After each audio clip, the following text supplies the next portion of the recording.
Bismillahirrahmanirrahim. Assalamualaikum warahmatullahi wabarakatuh. Alhamdulillahirabbil alamin. Assalatu wassalamu ala asrafil anbiya'i wal mursalin Sayyidina Muhammad wa ala ali Sayyidina Muhammad. Jamaah rahimakumullah, marilah senantiasa kita persembahkan puji dan syukur kita ke hadirat Allah Subhanahu wa taala, karena sampai dengan saat ini kita masih diberikan keimanan, keislaman, kesempatan dan kesehatan oleh Allah Subhanahu wa taala. Tanpa semua itu mustahil kita berusaha bersujud pada malam hari ini, mustahil kita berpuasa sepanjang hari ini dan hari-hari sebelumnya. Semoga pujian dan syukur yang kita persembahkan selalu itu akan mendapatkan keridhaan daripada Allah Subhanahu wa taala. Kepada Rasulullah sallallahu alaihi wasallam, mari pula kita senantiasa berselawat kepada beliau atas segala perjuangan yang beliau telah persembahkan sehingga kita semua dapat merasakan nikmat iman dan nikmat Islam. Hadirin, Allah Subhanahu wa taala berfirman dalam Al-Qur'an, Quran surah Al-Baqarah ayat 22. Bismillahirrahmanirrahim. Allazi ja'ala lakumul arda firasan was samaa'i bina'an wa ansala minas samaa'i ma'an fa akhraja bihi minats thamarati rizqan lakum. Fala taj'alhu lillahi andadan wa antum ta'lamun. Saya ingin mengawali ceramah saya pada malam hari ini dengan sebuah kisah ketika Rasulullah sallallahu alaihi wasallam berhijrah dengan para sahabat dari Mekah ke Madinah. Pada saat tiba di Madinah, Rasul dan para sahabat mendapati Madinah dalam suasana kering, krisis air. Mungkin seperti krisis air yang ada di daerah Benteng ini yang selalu mengeluhkan krisis air. Dan pada saat itu, hadirin, di Madinah hanya terdapat satu sumur. Sayangnya, sumur ini dikuasai dan dikelola oleh orang Yahudi. Dan oleh orang Yahudi ini, sumur itu bahkan dibisniskan. Siapapun yang mau mengambil air dari sumur itu harus membayar kepada sang Yahudi. Sementara kemampuan penduduk Madinah, khususnya umat muslim pada waktu itu sangat terbatas. Sementara mereka butuh air. Kekhawatiran ini menjadi pikiran daripada baginda Rasulullah sallallahu alaihi wasallam karena sangat kasihan terhadap umat muslim dan penduduk Madinah yang kesusahan air. Jadi Rasul kemudian menyampaikan kepada para sahabat, siapa di antara kalian yang mampu menawar dan membeli sumur dari yang dikelola oleh Yahudi itu, agar supaya masyarakat penduduk Madinah dan umat muslim tidak lagi krisis air. Penyampaian Rasulullah ini langsung ditanggapi oleh salah seorang sahabat, Utsman bin Affan radhiyallahu anhu. Beliau menyanggupi untuk membeli dan menawar sumur yang dikelola oleh sang Yahudi tersebut. Tapi sayang, ketika pertama kali Utsman datang menawar, Yahudi ini menolak karena merasa terganggu kalau akhirnya nanti sumur ini dikelola oleh Utsman bin Affan, tentu dia akan merugi, tidak mendapatkan lagi materi dari sumur itu. Tapi namanya Utsman, karena beliau adalah orang yang dermawan, gigih, dia datang lagi lobi ini, si Yahudi. Singkat cerita, hasil negosiasi daripada Utsman bin Affan menghasilkan kesepakatan di antara beliau dengan Yahudi. Sepakatannya bahwa satu hari dikelola oleh sang Yahudi sumur itu, dan hari berikutnya dikelola oleh Utsman bin Affan. Pada saat sumur dikelola atau di manage oleh sang Yahudi, dia tetap memberikan bayaran kepada siapa saja yang mengambil air di sumur itu. Tetap membayar, mau itu penduduk Madinah pada umumnya, apalagi umat muslim. Begitu gilirannya Utsman bin Affan, karena dia sudah berhasil membeli separuh dari hak pengelolaan sumur itu, maka menariknya Utsman bin Affan justru menggratiskan air. Jadi umat muslim dan penduduk Madinah pada waktu itu bergembira. Dia justru lebih senang datang mengambil air pada saat jadwal pengelolaan sumur oleh Utsman bin Affan, karena tidak dikenakan biaya sepersen pun.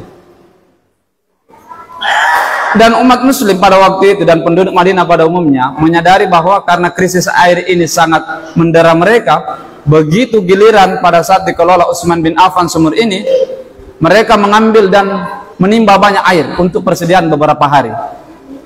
Sehingga keesokan harinya lagi, gilirannya lagi Yahudi mengelola air ini, sumur ini. Tapi sayang, sudah mulai orang datang sunyi pada saat jadwalnya Yahudi mengelola air sumur tersebut. Berulang-ulang berhari-hari seperti itu, ketika gilirannya Yahudi mengelola sumur, sunyi. Bahkan lambat laun sudah tidak ada lagi orang datang mengambil air di sumur itu pada saat sumur dikelola oleh Yahudi. Tapi orang berbondong-bondong datang beramai-ramai mengambil air sumur itu pada saat jadwalnya Utsman bin Affan mengelola sumur itu. Kapok lainnya sang Yahudi, hadirin jamaah. Dia bilanglah kepada Utsman, kalau begitu Utsman, ini pada saat jadwalku ini mengelola sumur, sepertinya sudah tidak ada lagi orang datang mengambil air. Entah apa gerangan sebabnya. Tapi giliran jadwalmu ramai orang datang mengambil air. Dia tidak sadar bahwa pada saat Utsman mengelola sumur, digratiskanlah kepada masyarakat dan umat muslim. Lalu tanpa berpikir panjang, akhirnya Utsman bin Affan membayar sepenuhnya dan mengambil sepenuhnya pengelolaan sumur yang ada di Madinah tersebut. Akhirnya karena Utsman bin Affan telah mengambil alih pengelolaan air sumur tersebut, masyarakat Madinah lega, tidak lagi didera dengan biaya yang membebani hidup mereka, yang cukup memberatkan mereka. Dan sumur itu, Bapak Ibu hadirin sekalian, kalau bapak-bapak mungkin pernah berhaji atau pernah berumroh, sampai saat ini masjid itu ada dan dikelola oleh pemerintah kerajaan.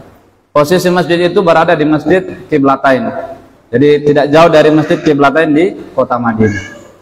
Saya mau mengatakan hadirin bahwa kenapa berbicara tentang air? Sadarkah kita di dalam Al-Quran saja Allah Subhanahu wa Ta'ala menyebut kata air itu sebanyak 192 kali. Kalau kita tidak percaya, baca mikir Al-Quran itu, mikir cari mikir. Dan kita ini diciptakan oleh Allah Subhanahu wa Ta'ala, hampir 60-70% dari organ tubuh kita ini terdiri daripada air. Bahkan bumi tempat kita berpijak saat ini itu juga separuh lebih daripada air. Pendek kata, air itu sangat penting. Sebagaimana tadi sahabat Utsman bin Affan ini berupaya mengelola air sumur. Karena air yang kita nikmati bertahun dan berpuluh-puluh tahun itu bukan hanya untuk kemaslahatan diri kita sendiri. Di dalam Islam, saya katakan tadi 192 kali di dalam Al-Quran disebutkan kata air itu. Saking pentingnya air ini, ada beberapa ibadah yang kita tunaikan tidak bisa tanpa air. Ya, sholat yang baru saja kita tunaikan, tanpa kita berwudu menggunakan air, maka sholat kita tidak sah. Kemudian bapak-bapak masih ingat tadi sore kita berbuka puasa. Saya yakin sebagian besar di antara kita yang kali pertama kita cari adalah air. Air ini memiliki sifat yang sebenarnya bisa kita tiru sifatnya. Air ini berasal dari tempat yang tinggi, lalu dia mengalir ke tempat yang rendah. Maknanya apa, Bapak Ibu hadirin jamaah?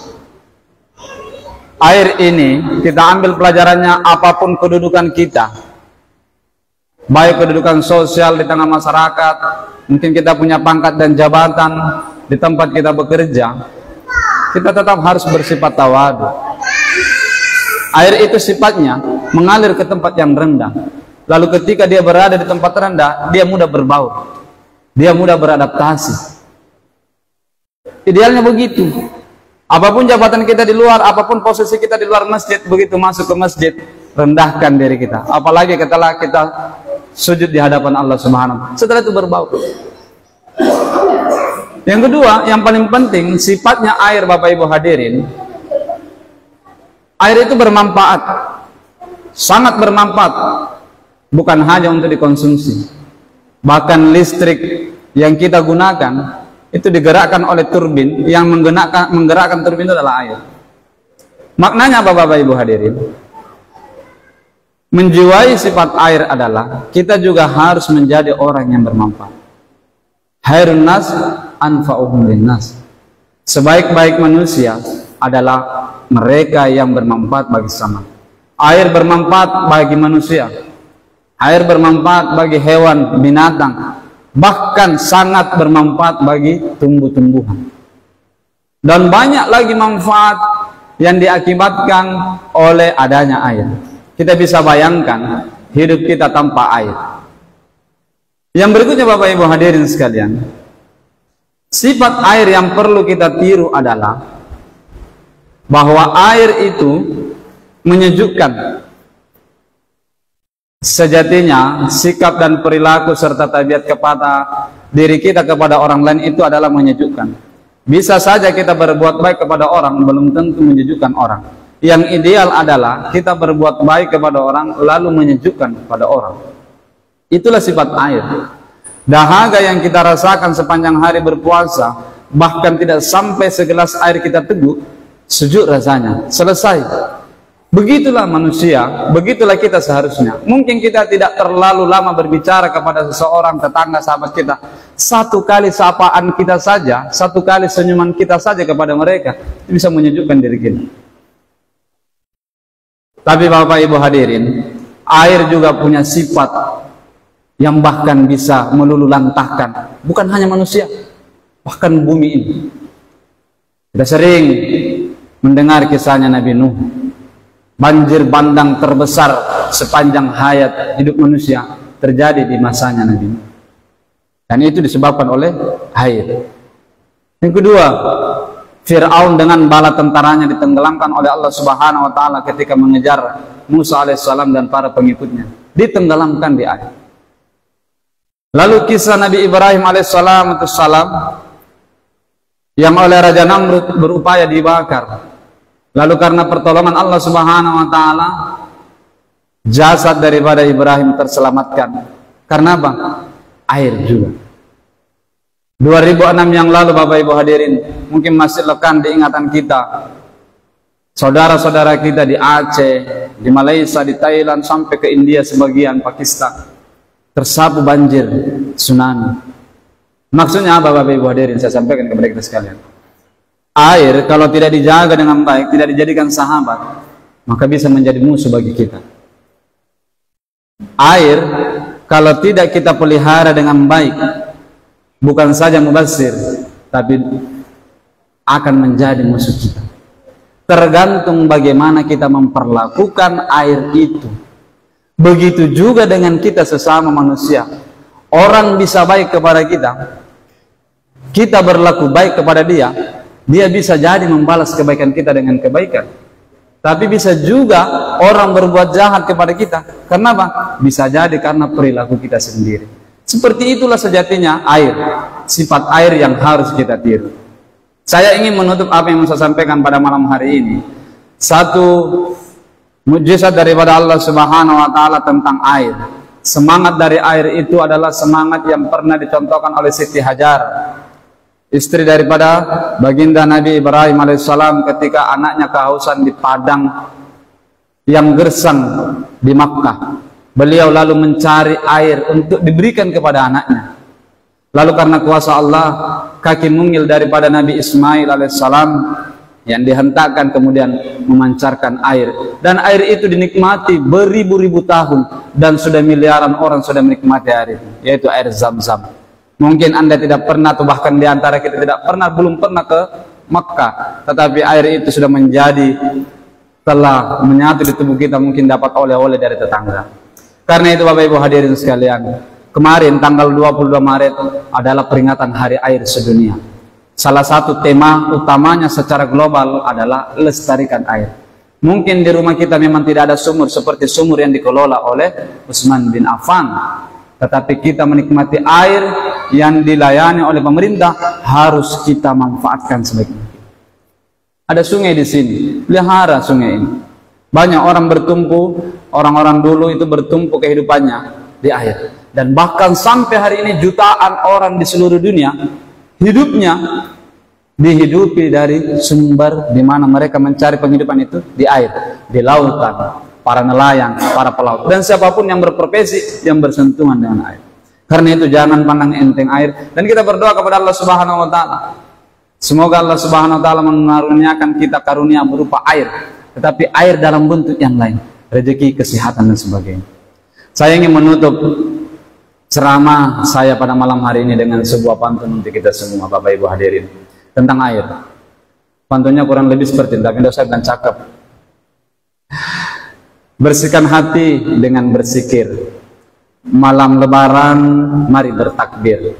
Hati senang karena THR sudah cair. Biar selamat jaga air, jangan sampai mubazir. Semoga kita bisa menjadi sahabat air, dan semoga air bisa menjadi sahabat buat kita, bukan menjadi musuh kita. Jaga air demi kelangsungan diri kita dan kemaslahatan umat manusia. Subhanallah wa bihamdihi, subhanakallahumma wa bihamdik, asyhadu an la ilaha illa anta, astaghfiruka wa atubu ilaik. Assalamualaikum warahmatullahi wabarakatuh.